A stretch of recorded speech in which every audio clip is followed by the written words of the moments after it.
So then you wound up somehow in LA. I don't know what led to that. How did you I was just on my dad had moved to Los Angeles about 5 years before I had moved out, and I was just on a summer vacation to go visit him, and I had graduated. It had been 2 years. I'd been graduated from high school, and I chose not to go to college, and I was pounding the pavement, doing my waitressing, and I had an agent. I did have a manager.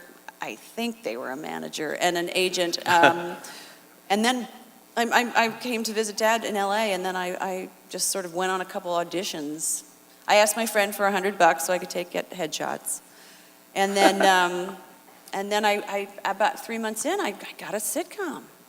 And wow. That was sort of awesome. You got a few sitcoms, and none of them worked. None, not at all.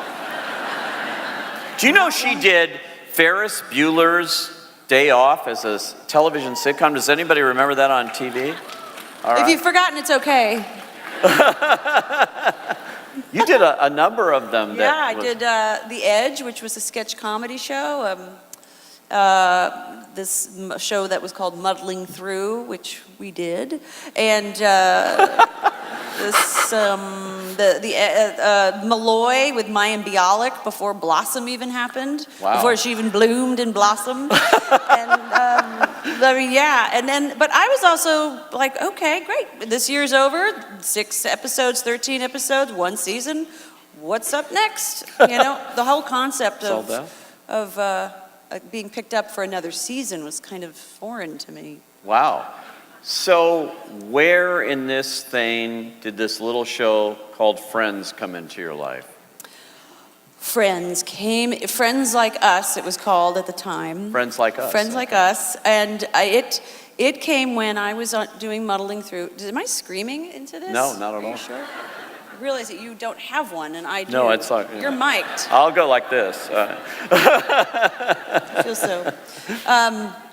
I was doing Muddling Through, and we only did 6 episodes, and the network didn't think it was going to get picked up, so I started going on auditions for second position, as they call it. So I went, I read the script, and I have never had a reaction like that to a show. It was my contemporaries, it was New York City, it was funny, it was interesting, I'd never read anything like it.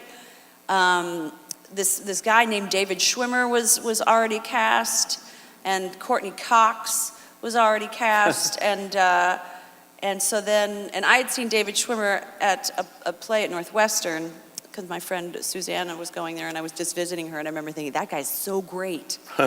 And then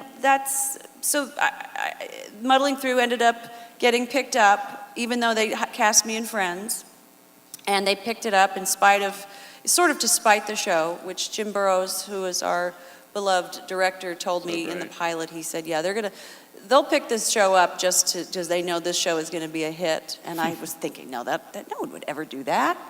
And sure enough, they did. So there was a period where I had to stand out of the photographs for the group shots, and I had phone calls from girlfriends saying, I'm auditioning for your part in Friends, and do you have any ideas? And I was really surprised that they were actually considering replacing me.